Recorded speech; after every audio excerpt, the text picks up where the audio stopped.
Good morning again.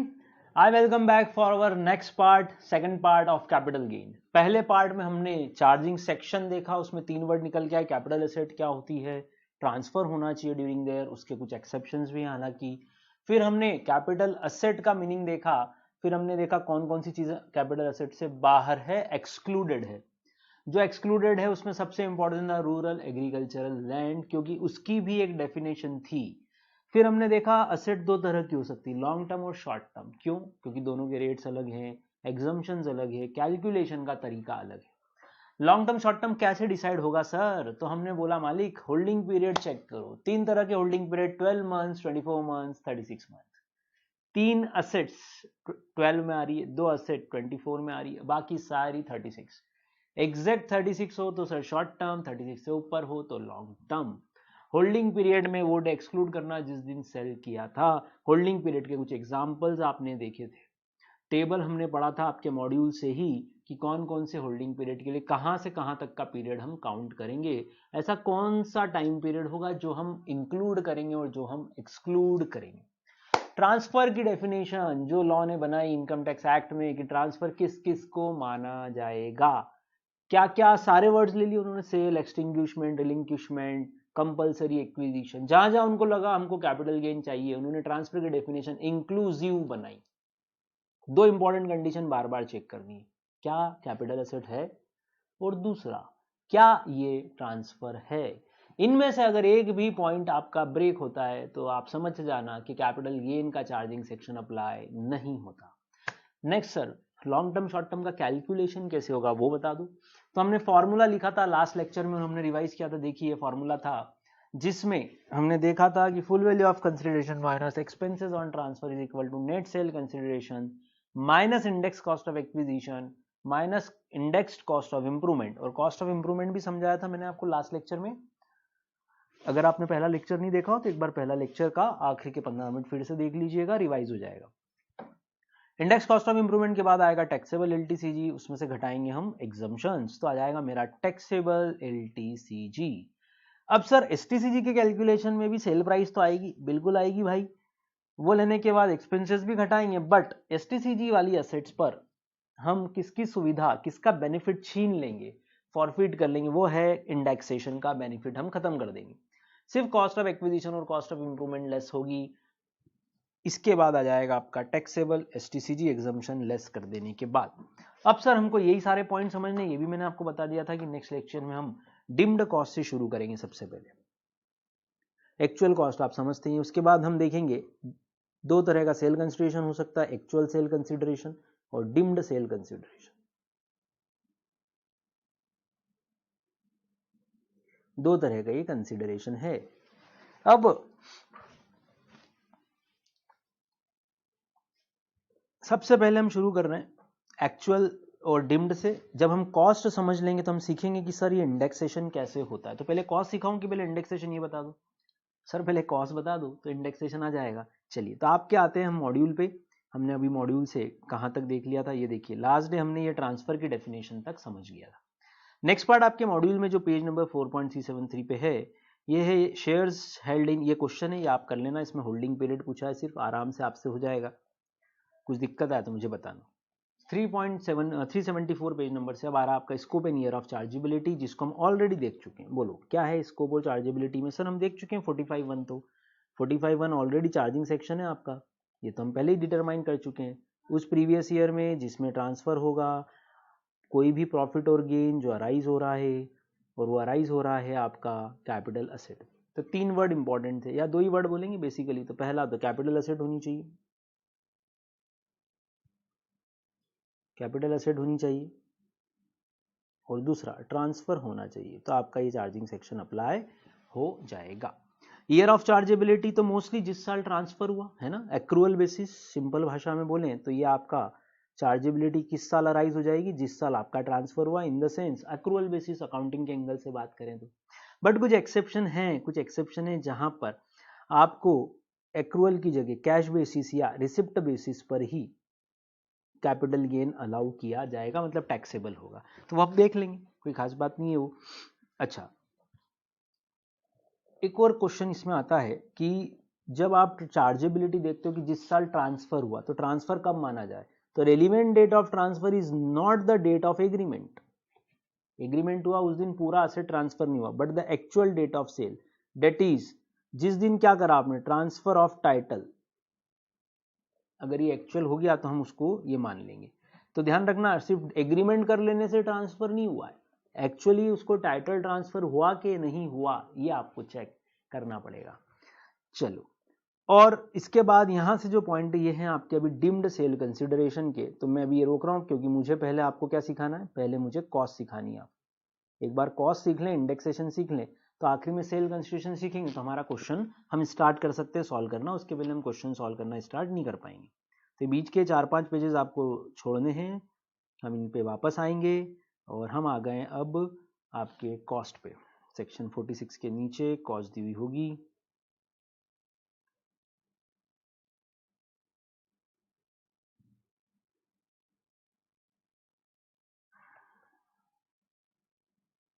चलिए, modes of capital gain आपको मालूम ही है, सेक्शन 48 क्या लेना है, फुल वैल्यू ऑफ कंसिडरेशन लेना है आपको। उसमें से दो चीजें घट रही हैं, expenditure Holi and exclusively for the transfer and the cost of acquisition and cost of improvement.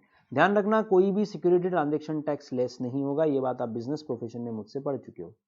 Security transaction tax business profession head में डेबिट होता है, अलाउ होता है, डिडक्शन दी जाती है। कैपिटल गेन में शेयर्स या सिक्योरिटीज को परचेज करते समय यदि आपने एसटीटी पे किया तो कैपिटल गेन में उसकी कोई डिडक्शन अलाउ नहीं है। एमसीक्यू के एंगल से भी ये बात ध्यान रखना। चलो, अब इसका क्या होगा sir, CII cost inflation index हमको पढ़ना था। ये हमने बोला ना इंडेक्स्ड कॉस्ट निकालो, मतलब इंडेक्सेशन सीखो। इंडेक्सेशन कैसे करेंगे वो हमको सीखना पड़ेगा। चलिए, सेक्शन 49 जो हमको कॉस्ट ऑफ एक्विजिशन के स्पेसिफिक केसेस बताता है। हम पहले ही समझ चुके हैं यार, दो तरह से हो सकती, मैंने अगर कोई चीज परचेज किया है वही मेरी कॉस्ट है, उसमें और जितने खर्चे कैपिटलाइज करने हो आप वो कर लो, तो एक्चुअल कॉस्ट निकालना इतना टिपिकल नहीं है। बात आती है सेक्शन 49 में स्पेसिफाइड केसेस, कुछ स्पेशल केसेस की जो सेक्शन 49 में कवर्ड है, जिसमें सबसे इंपॉर्टेंट है सबसे पहला सेक्शन 49(1). ये केस क्या है, केस समझो पहले, क्यों स्पेशल केसेस की हमको जरूरत पड़ती है। हम कॉस्ट ऑफ एक्विजिशन की अगर बात करें तो हम दो हिस्सों में उसको डिवाइड कर सकते हैं बहुत इजीली। एक कौन सा बोलेंगे हम, एक बोलेंगे हम एक्चुअल कॉस्ट और एक बोलेंगे हम डिम्ड कॉस्ट, है ना। ये तो बहुत सिंपल बात है। अब डिम्ड क्यों बोलना पड़ रहा है, deemed cost of acquisition, deemed COA क्यों लिखना पड़ रहा है, डिम्ड सीओए क्यों लिखना पड़ रहा है, एक्चुअल कॉस्ट ऑफ एक्विजिशन और डिम्ड कॉस्ट ऑफ एक्विजिशन, ऐसा दो बार क्यों लिखना पड़ रहा है, इसको समझ लेते हैं जरा सा हम। तो इसका मतलब गवर्नमेंट देख रही है कि यार कुछ स्पेशल केसेस है जिसमें एसएससी के पास क्या अवेलेबल नहीं है, कॉस्ट ही अवेलेबल नहीं है, तो फिर हम कैपिटल गेन कैसे निकालेंगे। देखो, एक्चुअल तो आप समझते ही हो, जो भी आपकी परचेस प्राइस है प्लस उसके एक्विजिशन के जो भी एक्सपेंसेस हैं वो तो आप सब ले ही लेते हो। एक्विजिशन एक्सपेंसेस, एक्विजिशन एक्सपेंसेस ये भी आ जाएगा, ठीक है। ये तो हमारा नॉर्मल जो फॉर्मूला होता है वो तो ठीक है, मतलब ये तो रहेगी। डिम्ड का सेक्शन कौन सा है, डिम्ड का सेक्शन है सेक्शन 49, और इसमें बहुत सारे सबसेक्शंस भी हैं, बट इसमें सबसे इंपॉर्टेंट हो जाता है हमारा जो एग्जाम में भी आता है और हमारे को सबसे ज्यादा याद रखना है हमें, तो वो है सेक्शन 49(1). ये किसके लिए बनाया है सर और क्यों बनाया, लाओ देख लेते हैं। इसके बाद अदर सेक्शंस भी हैं जो हम आपके मॉड्यूल से ही पढ़ रहे हैं। सबसे पहले मैं समझाने जा रहा हूँ सेक्शन 49(1), क्योंकि ये थोड़ा सा एक इम्पॉर्टेंट पार्ट है जो हमारे लिए कंसेप्चुअली भी और एग्जाम ओरिएंटेड भी आना चाहिए। देखो, केस बता रहा हूँ। सपोज ये राम था, राम ने एक असेट खरीदी, एक बिल्डिंग। कब खरीदी थी, मान लो 2005 में खरीदी थी, ओके।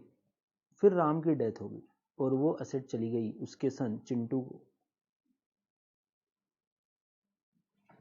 राम की डेथ हो गई थी 2019 के दौरान, और चिंटू को विल के थ्रू, विल वसीयत के थ्रू ये असेट चली गई, ओके। चिंटू ने ये असेट सेल किया प्रीवियस ईयर 1920 के दौरान।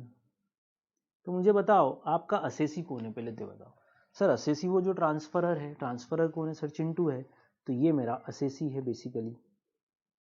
अब इसने मान लो एक्स को ये बिल्डिंग या ज़मीन बेच दी 50 लाख, तो मेरा आ गया ये full value of consideration, sale consideration 50 lakh. कोई इशू, कोई इशू नहीं सर।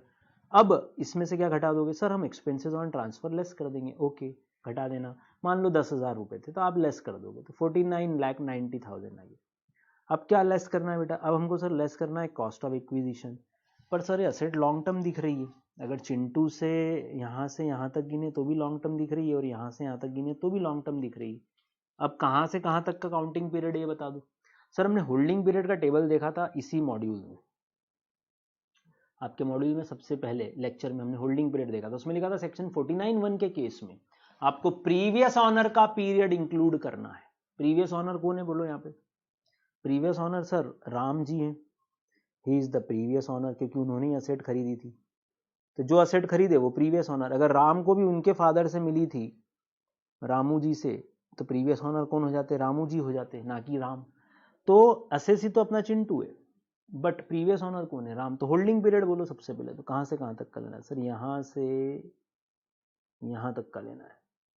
तो लो, जैसे ये होल्डिंग पीरियड लोगे, पहली स्टेप तो होल्डिंग पीरियड ही, बिना होल्डिंग पीरियड निकाले आप आगे कैलकुलेशन शुरू कर ही नहीं सकते। तो ये असेट हो गई लॉन्ग टर्म। तो अब मैं कॉस्ट लिखूँ कि इंडेक्स्ड कॉस्ट लिखूँ? सर इंडेक्सेशन भी निकालना पड़ेगा। लो पहले कॉस्ट बता दो तो फिर मैं इंडेक्सेशन बता देता हूँ। सर कॉस्ट तो है ही नहीं, चिंटू की कॉस्ट तो जीरो है। क्यों? क्योंकि असेट किसने खरीदी थी? राम ने खरीदी थी। कितने में? 5 लाख में। अब बताओ कॉस्ट कहाँ से लाएं? अगर कॉस्ट इसकी जीरो कर देते हैं तो चिंटू रोने लग जाएगा, बोले ये क्या बदतमीजी है, ये क्या बेवकूफ़ी है, मेरे को तो पूरा टैक्स लग गया, 12 बज गई मेरी तो। कौन बोल रही? अच्छा अच्छा ठीक है ठीक है। चिंटू बोल रहा है यार कोई तो कॉस्ट होनी चाहिए ना, ऐसा थोड़ी ना कि असेट फ्री फोकट में आई। माना कि मैंने नहीं खरीदी पर पापा ने खरीदी थी, पैसा तो लगा था। तो गवर्नमेंट ने बोला ठीक है। 49(1) बोलता है कि cost to the assessee, cost to the assessee is equal to cost of previous owner, ऐसा बोल लो, या कॉस्ट ऑफ प्रीवियस ऑनर ही कॉस्ट ऑफ असेसी मान लिया जाएगा, ऐसा बोलना, ऐसा बोल लो। तो हम यहाँ किसका इंडेक्सेशन करेंगे? इस 5 लाख रुपए का इंडेक्सेशन होगा।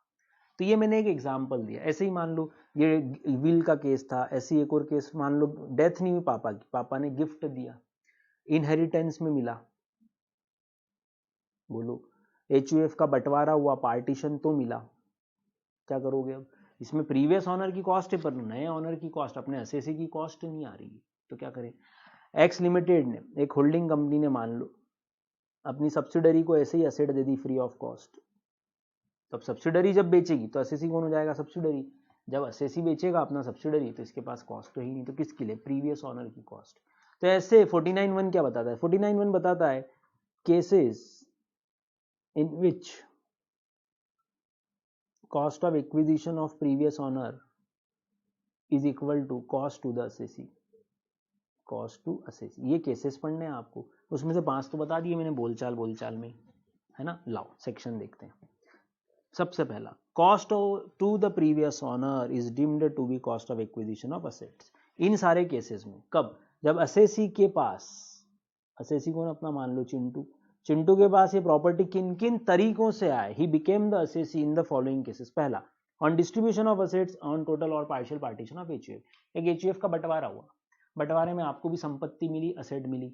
अब आप जब बेचने जाओगे तो आप ट्रांसफरर हो गए, आप असेसी हो गए, आपका कैपिटल गेन निकलेगा, पर आपके पास कॉस्ट कहाँ है? तो क्या बोलोगे? सर ये तो HUF ने मुझे दी थी, तो HUF की कॉस्ट ले लूं क्या? मैं बोलूंगा हाँ ले ले भाई। तो पहला टोटल या पार्शियल पार्टीशन ऑफ HUF, दूसरा गिफ्ट विल, तीसरा सक्सेशन इनहेरिटेंस या डिवॉल्यूशन, fourth distribution of assets on liquidation. Company जब लिक्विडेट होगी और आप शेयर सरेंडर करोगे, अगर आप शेयर होल्डर हो, आप शेयर छोड़ोगे, अपने राइट छोड़ोगे, कैपिटल गेन निकलेगा। राइट छोड़ा ना आपने, एक्सटिंग्विशमेंट ऑफ राइट्स हुआ आपका, ट्रांसफर। शेयर कैपिटल, ऐसे तो डेफिनेशन के दोनों पार्ट लग गए सेक्शन 45 के। तो लिक्विडेशन के समय अगर शेयर होल्डर को कुछ मिला तो शेयर होल्डर को उस पर कैपिटल गेन देना है, और बेचते समय भी कैपिटल गेन लगेगा। अब ऐसे केस में क्या करोगे? देखो केस समझा रहा हूं। ये अपनी TCS है, TCS का मान लो लिक्विडेशन हो रहा है, राम इसका शेयर होल्डर है, राम शेयर छोड़ेगा, लिक्विडेशन में अगर कुछ सरप्लस बच गया तो कंपनी राम को कुछ दे देगी, जैसे कि राम को मान लो एक तो कैश दे दिया ₹10 लाख प्लस असेट दे दी उसके शेयर्स के बदले। अब बाद में राम जब ये असेट बेचने जाएगा, कैश तो बेचने से रहा, असेट जब बेचने जाएगा तो राम हो गया अपना कौन? असेसी, राम हो गया ट्रांसफरर। राम बोल रहा है यार सेल कंसिडरेशन तो है मेरे पास, कॉस्ट ऑफ एक्विजिशन मेरे पास है ही नहीं, क्योंकि एसेट तो किसने खरीदी थी? कंपनी ने, तो किसकी किसकी कॉस्ट लोगे? कंपनी हो जाएगी कौन? Previous honour. चेक करो, ये लिक्विडेशन का केस है। ऐसे रिवोकेबल या इरिवोकेबल ट्रस्ट बना रखा है अगर आपने, इसका भी एग्जाम्पल बनाओ। लो देखो, ये आप हो राम, इसको डर है कि इसके डेथ के बाद इसके माइनर चाइल्ड का क्या होगा। ओके, राम हो गया सेटलर, आपने इंडियन कॉन्ट्रैक्ट एक्ट पढ़ रखा है भैया, ये हो गया सेटलर। इसने अपॉइंट किए कुछ ट्रस्टी और अपने सन को बनाया बेनिफिशियरी इस ट्रस्ट में। कॉन्ट्रैक्ट एक्ट याद आ गया होगा आपको। अब ये ट्रस्ट फॉर्म कर दिया उसने। ट्रस्ट एक असेसी होता है इनकम टैक्स में, आपको तो मालूम ही है। राम ने अपनी असेट्स ट्रस्ट को ट्रांसफर कर दी, ट्रस्टीज अपॉइंट कर दिए कि भैया मेरे बच्चे का ध्यान रखना, आपका ये ड्यूटी है। ट्रस्ट रजिस्टर्ड हो गया, ट्रस्ट इनकम टैक्स में एक पर्सन हो गया और फिर असेसी भी हो गया। अब ट्रस्ट को ये जो प्रॉपर्टी आई थी, मान लो बिल्डिंग, ये ट्रस्ट ने बेची, ट्रस्ट ने ये बिल्डिंग बेची, तो ट्रस्ट क्या हो गया? असेसी। असेसी हो गया तो क्या निकल जाएगा? Capital gain. But problem, trust बोल रहा है यार हमारे पास बिल्डिंग की कॉस्ट नहीं है, हमारे पास तो राम से आई थी। कोई बात नहीं, राम की कॉस्ट ले लो। राम कौन हो गया इस केस में? वापस प्रीवियस ऑनर। तो ये देखो, in case of transfer to revocable और irrevocable trust, under a transfer to revocable या इरिवोकेबल ट्रस्ट, ये ध्यान रखना। फिर होल्डिंग कंपनी, यही लिख देता हूं, होल्डिंग कंपनी ने अपनी 100% सब्सिडरी को अगर एसेट दी, और जब ये 100% सब्सिडरी एसेट बेचने जाएगी, कॉमन सेंस लगाना। जब हम बोल रहे हैं कि प्रीवियस ऑनर की कॉस्ट लो, तो क्यों लो? अक्कल लगाओ। सर इसका मतलब असेसी की कॉस्ट नहीं है, तो इसका मतलब जब होल्डिंग अपनी 100% सब्सिडरी को दे रही है, तो असेसी कौन है इन दोनों में से? सर असेसी सब्सिडरी है, क्योंकि आगे तो अब यही बेचेगी ना। जब ये बेचने जाएगा, ट्रांसफर करने जाएगा सब्सिडरी कंपनी, तो इसके पास कॉस्ट नहीं है, तो आप क्या बोलोगे? होल्डिंग की ले लो। सिमिलरली उल्टा भी हो सकता है, 100% होल्ड सब्सिडरी ने अपनी किसी होल्डिंग कंपनी को दिया हो। तो कॉमन सेंस लगाना, वापस से ये केस देख लो आराम से। जब भी हम बोलते हैं कि हमारे करंट असेसी के पास कॉस्ट नहीं है, इसका मतलब उसके पास असेट किसी और से आई है, किसी और से आई है। ध्यान रखना ये कि ये जो केसेस हैं, ये स्पेशल केसेस जो आप पढ़ रहे हो, under a will, by succession, ये अपने असेसी को इस तरह से मिली है, ये ध्यान रखना। तो यहाँ मेरा अब असेसी कौन होगा? सब्सिडरी। इस केस में मेरा असेसी कौन होगा? होल्डिंग। सिमिलरली अमलगमेशन का केस, एक्स लिमिटेड वाई में अमलगमेट हो गई। अब बताओ असेट कौन बेचेगा? सर वाई बेचेगी। अगर आगे फ्यूचर में जब वाई असेट बेचेगी फ्यूचर में, तो क्या बोलेगी? अरे यार ये असेट तो एक्स की थी, अपने पास तो वैल्यू ही नहीं है। तो स्कीम ऑफ अमलगमेशन के केस में आपको एक्स की वैल्यू प्रीवियस ऑनर मानते हुए वाई यूज करेगा। सेम बात डीमर्जर में है। ये अमलगमेशन वर्ड था, ये डीमर्ज्ड कंपनी वर्ड है कि एक्स ने अपने आप को दो हिस्सों में डिवाइड किया, x1 और x2, ये डीमर्जर हो गया। अब असेट आई x1 के पास कुछ, और आगे फ्यूचर में कभी x1 ने सेल किया, तो x1 क्या बोलेगा? यार असेट तो किसने खरीदी थी? एक्स लिमिटेड ने खरीदी थी, ये तो डीमर्जर हो गया, तो हम दो हिस्सों में डिवाइड हो गई थी हमारी कंपनी। मेरे पास इसकी कॉस्ट थोड़ी ना है, कॉस्ट तो किसके पास है? प्रीवियस ऑनर की, तो वहां से लेके आओ। और आखिरी, आपने ये बात क्लबिंग में पढ़ी है मुझसे, conversion of individual property into HUF property. अब इसका मतलब याद करो, मैंने ये क्लबिंग में पढ़ाया आपको, क्लबिंग में आपने ये बात मुझसे बहुत अच्छे से पढ़ी है कि अगर एक इंडिविजुअल था मिस्टर राम, मिस्टर राम को इस प्रॉपर्टी से इनकम आती थी, हाउस प्रॉपर्टी, कितनी? मान लो 5 लाख रुपए की रेंट इनकम आती थी। अब मिस्टर राम ने सोचा मैं ये प्रॉपर्टी किसको दे दूं? एचयूएफ को ट्रांसफर कर देता हूँ, एक एग्रीमेंट कर देता हूँ और एचयूएफ को ये प्रॉपर्टी दे देता हूँ। अभी टेम्पररी ट्रांसफर है ना, तो अपनी सेल्फ एक्वायर्ड प्रॉपर्टी को कन्वर्ट करा किसमें? एचयूएफ प्रॉपर्टी में। सेल नहीं करा, इवन कन्वर्ट करा है। अब ताकि रेंट इनकम कहाँ चली जाए? एचयूएफ में चली जाए और यहाँ से हट जाए, यहाँ से ये इनकम हट जाए और एचयूएफ में ये 5 लाख रुपए काउंट हो जाए। तो लॉ ने क्या बोला था? क्लबिंग का आखिरी सेक्शन क्या था? ये 5 लाख रुपए वापस इसी इंडिविजुअल में क्लब हो जाएंगे। याद करो, उसमें टाइटल था क्लबिंग में सबसे आखिरी, conversion of self acquired property into HUF property. अब मान लो ये प्रॉपर्टी एचयूएफ सेल कर रहा है, तो एचयूएफ बोल रहा है यार सेल कंसिडरेशन तो हमारे पास कॉस्ट नहीं है, क्योंकि कॉस्ट तो किसकी लगी थी? राम की। तो राम क्या हो जाएगा? Previous honour. असेसी कौन हो जाएगा? अपना एचयूएफ। अगर एचयूएफ ये एसेट बेचेगा तो कैपिटल गेन भी एचयूएफ को लगेगा। कन्वर्जन तो कर दिया आपने। तो ये आखिरी केस आपका, conversion by an individual of his separate property into HUF property by section 64। याद आई क्या होगा? क्लबिंग का सेक्शन है ये सारे जो 9 केसेस हैं, इन 9 केसेस में आप किसकी कॉस्ट लोगे? प्रीवियस ऑनर की। अच्छा एक कंसेप्ट और सिखा देता हूँ यहीं पे, कॉमन सेंस लगाना। राम के एंगल से सोचो, राम की डेथ के बाद या राम ने अपनी प्रॉपर्टी विल से या गिफ्ट से किसको दी? चिंटू को दी। बताओ ये कैपिटल एसेट है कि नहीं है? ट्रांसफर है कि नहीं है? सर पापा ने अपने बच्चे को दी, अगर ट्रांसफर मानेंगे तो कैपिटल गेन लग जाएगा आपस में। हाँ बट सर पैसा तो आ ही नहीं रहा। हाँ बिल्कुल सही बात है, पैसा तो आ ही नहीं रहा सर, ये तो राम ने अपने बच्चे को दी, क्या करें सर? मतलब कैपिटल असेट तो है। अब अगर ये ट्रांसफर मान लिया अपन ने तो इस पे क्या लग जाएगा? राम को। तो राम बोलेगा अरे ये क्या बेवकूफ़ी, मैं अपने बच्चे को असेट दे रहा हूँ गिफ्ट से या विल से, या मेरी डेथ के बाद भी ये असेट मेरे बच्चों को जाएगी और कैपिटल गेन लग जाएगा, तो रहने दो, तो 12 बज गई। ये तो ऐसा हो गया जैसे मैं अपने बच्चों को गिफ्ट ही नहीं दे रहा हूँ, ये तो एक ट्रांसफर ही रिलेशन हो गया फादर सन की जगह। तो गवर्नमेंट क्या बोलने वाली, ध्यान से सुनो, राम के एंगल से बात कर रहे हैं हम, जो भी कर रहे हैं। अगर राम को असेसी माने अपन कि राम ने जिस साल ट्रांसफर किया होगा किसको? चिंटू का। अभी तो चिंटू ट्रांसफर कर रहा है किस साल? 1920 में। तो अपना असेसी कौन? चिंटू। पर जब राम ने दिया होगा इसको 2009-10 में, तो राम के एंगल से सोचो, गवर्नमेंट ने बोला राम जी क्या हुआ? राम जी बोल रहे हैं कि सर मैंने अपनी असेट अपने बच्चे को, लड़के को या लड़की को गिफ्ट कर दी। ओके सर राम जी अब कैपिटल गेन दे दो। राम जी पूछ रहे हैं क्यों? बोले वो चार्जिंग सेक्शन याद करो, 2 पॉइंट कैपिटल असेट और ट्रांसफर। तो राम बोल रहा है पहली कंडीशन पूरी हो रही है, कैपिटल असेट तो है, बट क्या ट्रांसफर माने? अगर ट्रांसफर मान लेंगे तो राम को क्या लग जाएगा? कैपिटल गेन टैक्स लग जाएगा अपने ही बच्चे को देने पे। और दूसरी प्रॉब्लम आएगी सर सेल कंसिडरेशन कहाँ है, बेचा कहाँ है मैंने? तो ये नाइंसाफी होती। तो इसका मतलब क्या हुआ? प्रीवियस ऑनर की ये जो सारे केसेस आपने पढ़े, ध्यान से सुनना, इसमें जिस प्रीवियस ऑनर की आप बात कर रहे हो, जब उसने अपनी असेट किसी को दी होगी तो उसके ऊपर लायबिलिटी आ जाती। तो गवर्नमेंट क्या बोलेगी? ये सारे केसेस ट्रांसफर की डेफिनेशन से बाहर है। वरना राम को क्या लग जाता? Capital gain. अभी तो किसको लग रहा है? चिंटू को लग रहा है। समझ में आया? नहीं आया? वापस से देखो, वापस से ड्रॉ करते हैं। राम अपनी असेट अपने बच्चे को दे रहा है एज अ गिफ्ट या अंडर अ विल, ठीक है। तो इसने कैसे रिसीव की? अंडर अ गिफ्ट या विल। तो अगर जब ये बेचेगा ना तो इसके लिए कॉस्ट है क्या इसके पास? इसके पास कॉस्ट नहीं है, तो किसकी लेनी पड़ेगी सर? प्रीवियस ऑनर की ले लो। ये तो चिंटू के लिए बात की अपन ने, उसके लड़के के लिए बात की कि जब उसको कैपिटल गेन लगेगा तब क्या होगा। अभी बात कर रहे हैं अपन कि जिस साल राम ने अपनी असेट अपने बच्चे को दी होगी, ये मान लो कौन सा साल था? 2009-10। तो राम से बोल रहे हैं कि भैया आप कैपिटल गेन दो। राम बोल रहा है सर चार्जिंग सेक्शन में 2 कंडीशन है 45(1) में। पहली कंडीशन कैपिटल एसेट होना चाहिए, दूसरी कंडीशन ट्रांसफर होना चाहिए, तो कैपिटल गेन लग जाएगा। कैपिटल एसेट है, यस। ट्रांसफर है क्या? अगर ट्रांसफर हाँ कर दोगे तो राम बोलेगा पागल हो क्या, मैं अपने बच्चों को गिफ्ट दे रहा हूँ, टैक्स लगा रहे हो, और सेल वैल्यू कहाँ है? ले लो सेल वैल्यू 0, मैंने बेचा ही नहीं, पैसा आई नहीं कुछ भी, ले लो सेल कंसिडरेशन 0, तो लॉस ही बुक होगा।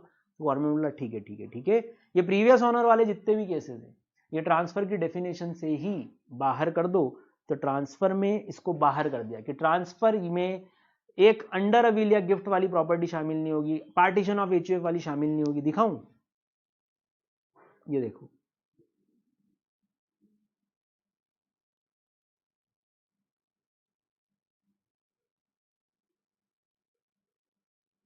तो ये इजी हो गया। देखो, transaction not regarded as transfer, section 47 पहले ही पढ़ लो क्या लिखा, टोटल या पार्शियल पार्टीशन ऑफ एचयूएफ। अरे अच्छा, मतलब एचयूएफ का जब पार्टीशन होगा और किसी मेंबर को असेट मिलेगी तो एचयूएफ का ये ट्रांजेक्शन उन्होंने ट्रांसफर से बाहर करा, नहीं तो एचयूएफ को क्या लग जाता? Capital gain.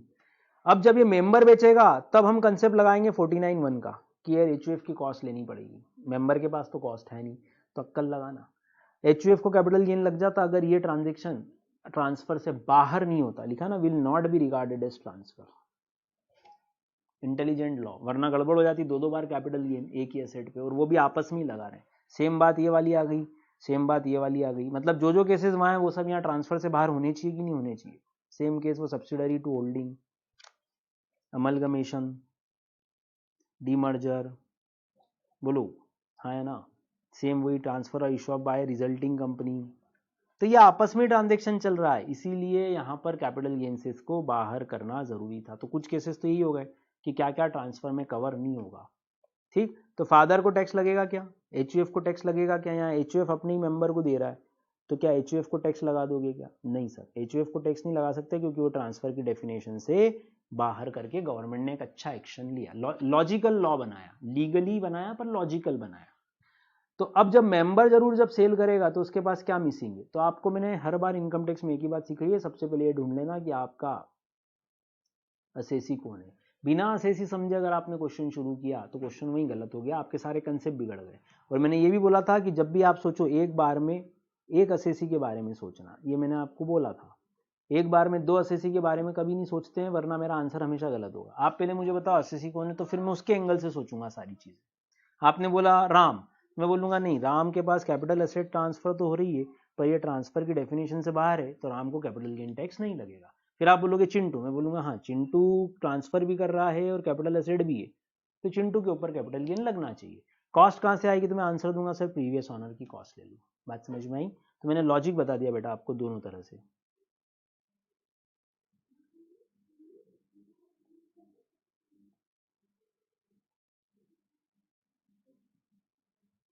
देखो तो ये हो गया सबसे इंपॉर्टेंट सेक्शन अपना, कौन सा सेक्शन 49(1), जिसमें कॉस्ट हमेशा इन केसेस में कॉस्ट हमेशा किसकी लोगे, प्रीवियस ऑनर की लेना पड़ेगी।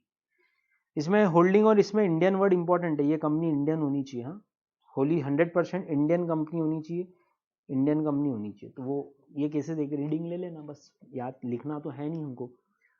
ये पहला केस इंपॉर्टेंट, ये वाला टेबल अभी रोक रहा हूं मैं, इंडेक्सेशन के समय सीखेंगे। नेक्स्ट सेकंड स्पेसिफिक केस, अब सब इजी, अब कुछ भी दम नहीं। देखो अब आप सिर्फ अक्कल लगा लेना कि हो क्या रहा है, तो आप अपने आप ही समझ जाओगे कि कॉस्ट किसकी। इसमें कुछ भी रटना नहीं है, रटना कुछ नहीं है, सिर्फ सोचना और समझना है। टाइटल पढ़ो, cost of acquisition of share received under the scheme of amalgamation. X limited amalgamate हो गई किसमें, वाई में, तो स्कीम ऑफ अमलगमेशन के तहत अमलगमेशन तो हो गया, हो गया।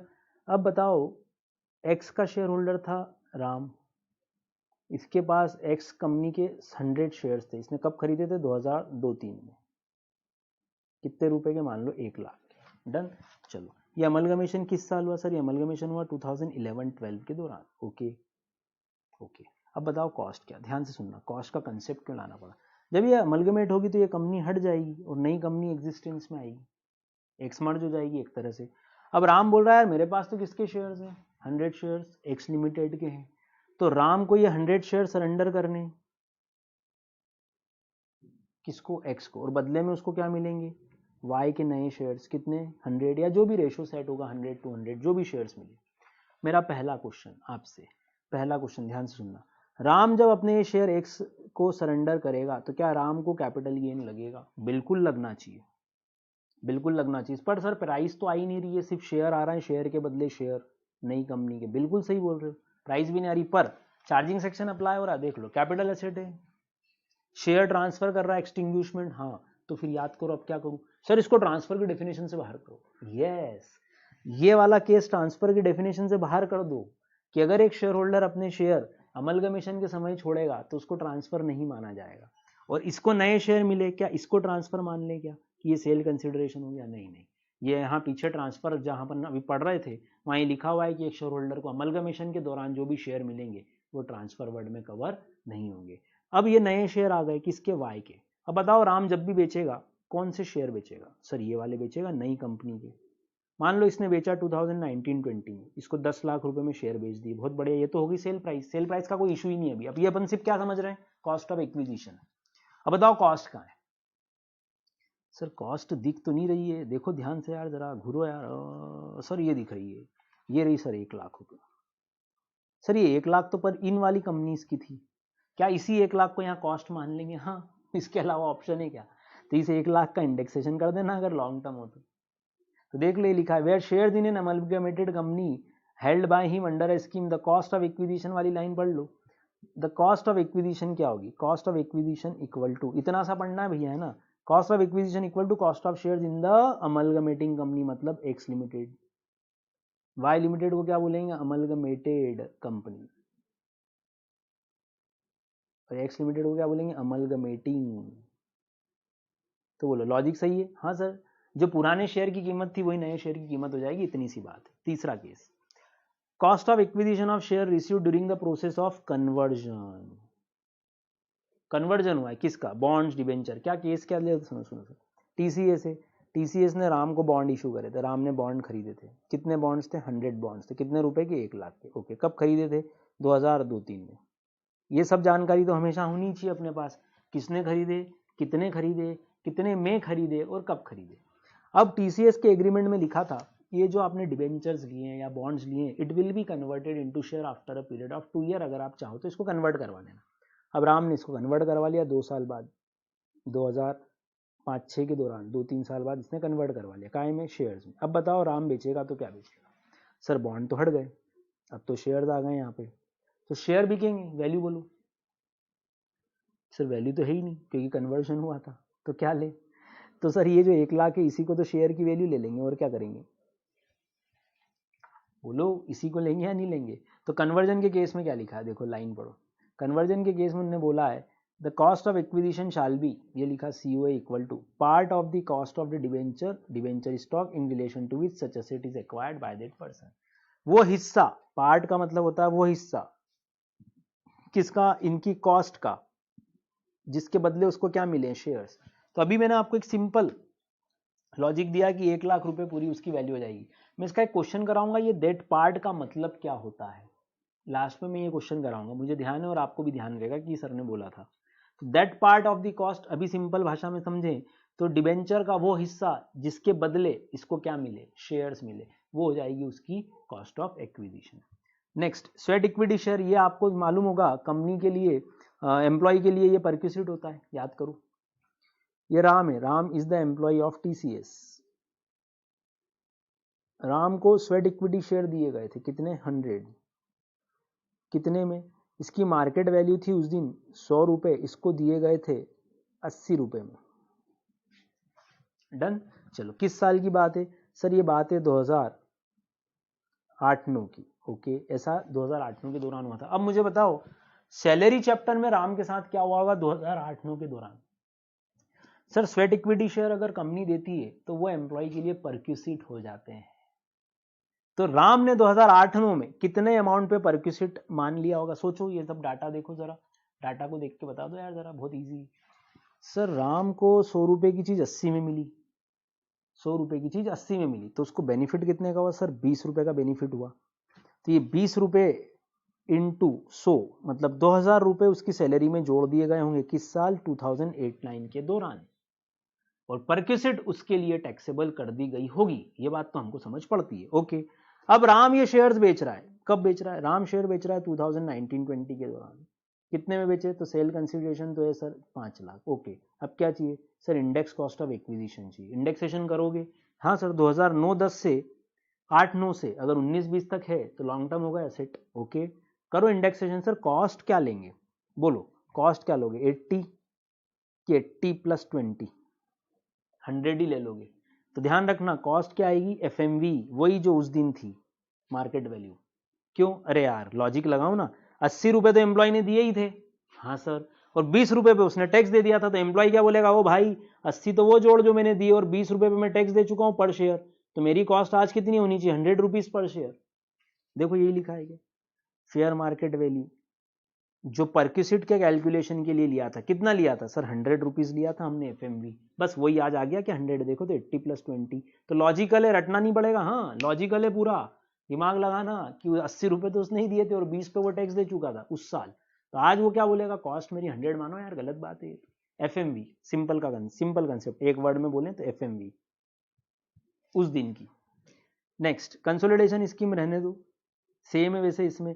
कोई स्कीम मर्ज हो जाती है, मान लो आपने एक यूनिट खरीदी थी एक्स स्कीम की, वो मर्ज हो गई वाई स्कीम में, तो ये लिखा है कॉस्ट ऑफ एक्विजिशन जो भी आपने पे की होगी वो नई स्कीम की यूनिट्स की प्राइस हो जाएगी। ये तो सिंपल है, same cost of acquisition equal two units in the consolidation, बस इतनी सी बात है। नेक्स्ट, कन्वर्जन, वापस से आया।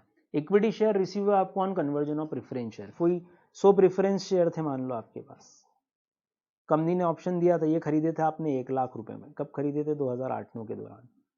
आपको ऑप्शन था कि आप चाहो तो इनको किस में कन्वर्ट करा सकते हो? इक्विटी में। आपने इक्विटी में कन्वर्ट करा लिया, 2015-16 में कन्वर्ट हो गए। मान लो 1:1 का रेशियो था तो 100 इक्विटी शेयर्स मिल गए।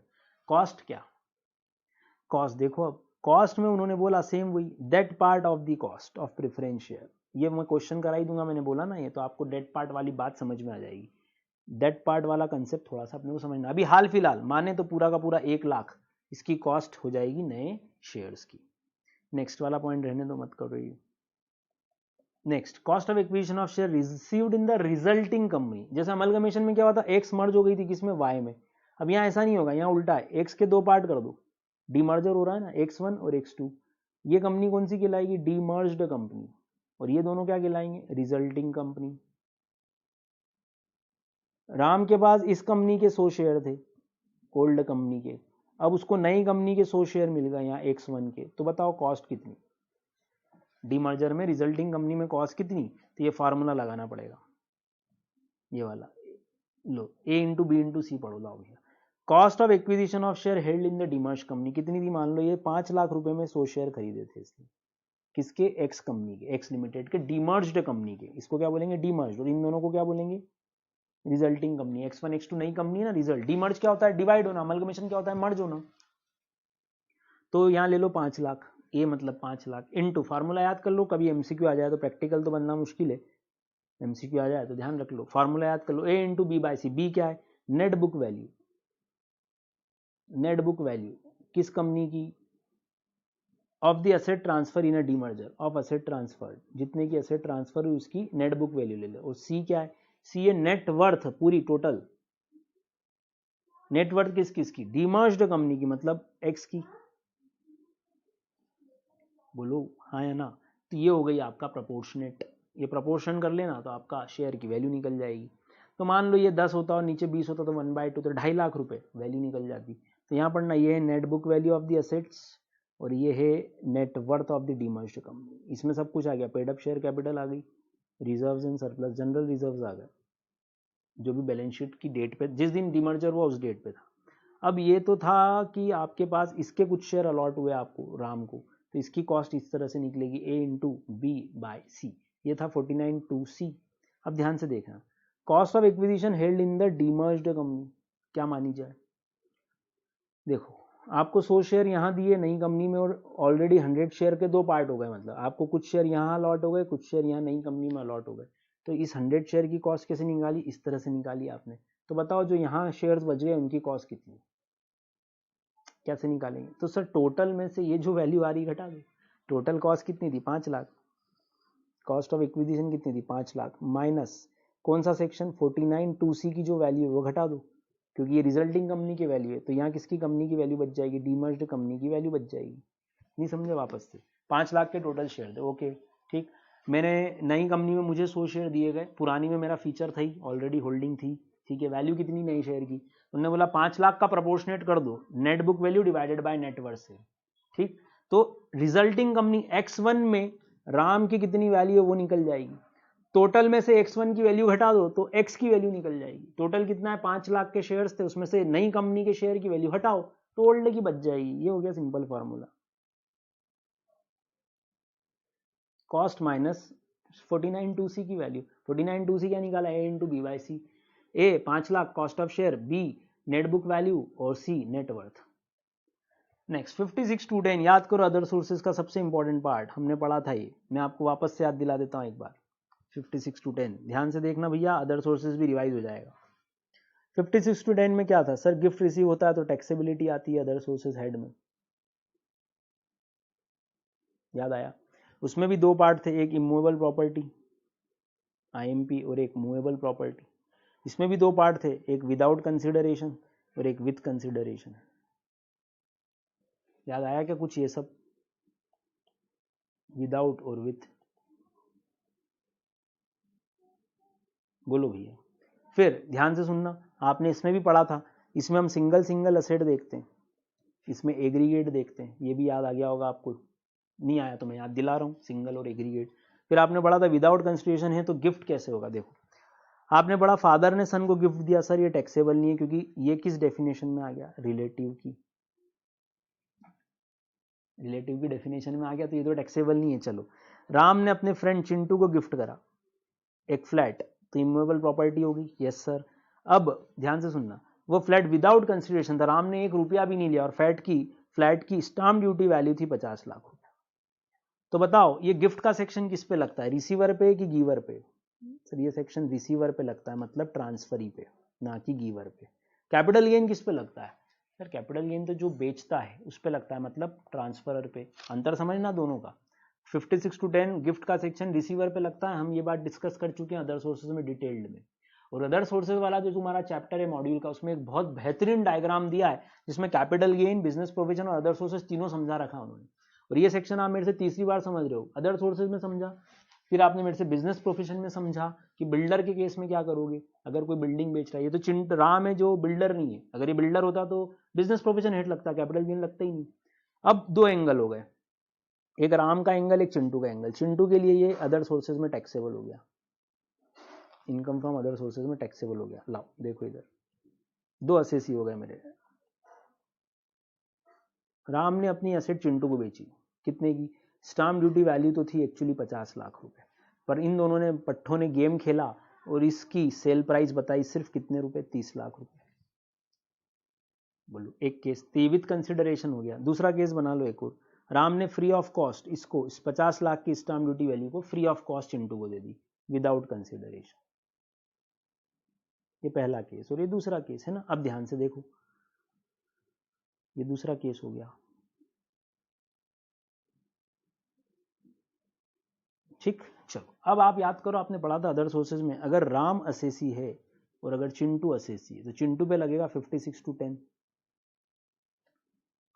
बोलो हाँ या ना। और राम पे लगेगा सेक्शन 50C, इमूवेबल प्रॉपर्टी का वैल्यूएशन, जो अभी हम पढ़ेंगे। मैं यहाँ जो समझा रहा हूँ ध्यान से सुनना। राम के लिए, चिंटू के लिए 50 लाख रुपीज पूरे टैक्सेबल हो गए विदाउट कंसिडरेशन, पूरा टैक्सेबल, और विद कंसिडरेशन में 20 लाख टैक्सेबल, 50 - 30। यहाँ स्टाम्प ड्यूटी वैल्यू किससे ज्यादा हो गई? 50,000 रुपए से ज्यादा हो गई, इसलिए फुल अमाउंट टैक्सेबल। याद करो, पढ़ा था हमने। चिंटू बोल, राम, ये चिंटू तो गिफ्ट में आ गया, इसको टैक्स लग गया है ना। अब ध्यान से सुनना, राम बोल रहा है कि मुझे कैपिटल गेन लगाओगे तो मेरा सेल कंसिडरेशन, मैंने तो कुछ रखा ही नहीं था। गवर्नमेंट बोल रही है रुक जा भाई, ये तेरा रिलेटिव है। रिलेटिव नहीं है, गिफ्ट है, विल है, इनहेरिटेंस है, नहीं मतलब ट्रांसफर की डेफिनेशन में आ रहा है। राम बोल रहा है हाँ, तो दोनों कंडीशन पूरी हो गई, कैपिटल एसेट भी और ट्रांसफर भी है। हाँ, राम अगर फादर होते और चिंटू सन होता तो सर वो गिफ्ट विल इनहेरिटेंस में चला जाता, रिलेटिव से मिलने वाला गिफ्ट चिंटू के लिए टैक्सेबल नहीं होता। दो अलग अलग असेसी मेरे लिए, चिंटू के बारे में अलग से सोचना है, राम के बारे में अलग से सोचना है।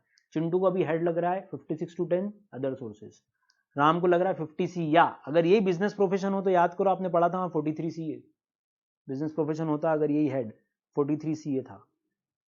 अब ऐसे में क्वेश्चन मेरा जो है वो आपसे ये है कि मान लो चिंटू रिलेटिव नहीं है और चिंटू ने इस 50 लाख रुपए पे टैक्स दिया था जिस साल उसको ये एसेट मिली, गिफ्ट हो गया था। अब चिंटू जब भी ये एसेट बेचेगा, चिंटू की कॉस्ट क्या? सर उसने तो जीरो बताई थी, पर आपने टैक्स कितने पे ले लिया था? 50 लाख पे। तो चिंटू क्या बोलेगा? यार 50 लाख पे मैंने टैक्स दिया था, वही तो मेरी कॉस्ट ऑफ एक्विजिशन होगी जब भी मैं ये एसेट बेचूंगा। अभी इसको यही एसेट आई थी मान लो 2017-18 में, एसेट बेचेगा वो 2019-20 में। जब एसेट सेल होगी तो चिंटू क्या बोलेगा? यार मैं 50 लाख पे टैक्स दे चुका हूं, यही तो मेरी कॉस्ट ऑफ एक्विजिशन मान ली जाए। चेक करो, चेक करें 56 to 10 के लिए क्या बोला, where the capital gain arises due to 56 to 10। किसकी बात कर रहे हैं वो? चिंटू की बात कर रहे हैं। Cost of acquisition shall be deemed to be value taken into account for the purpose of section 56 to 10। 56 to 10 में बताओ क्या वैल्यू ली थी तुमने? सर हमने ले ली थी ये 50 लाख रुपए, चिंटू को 50 लाख पर टैक्स देना पड़ गया था, या हमने ले ली थी ये 20 लाख रुपए। अगर 20 लाख ली थी टैक्सेबल वैल्यू, तो बताओ चिंटू के लिए एसेट कितने में पड़ी? सर 30 लाख तो उसने खुद ने पे किए थे, ये पहला केस है। और ये दूसरा केस है ना विदाउट और विथ वाला। ये विदाउट में तो पूरे 50 लाख टैक्सेबल, विथ में सर 30 लाख तो उसने पे किए थे, 20 लाख पे गवर्नमेंट ने टैक्स ले लिया था, तो कॉस्ट तो वही 50 लाख ही हो गई।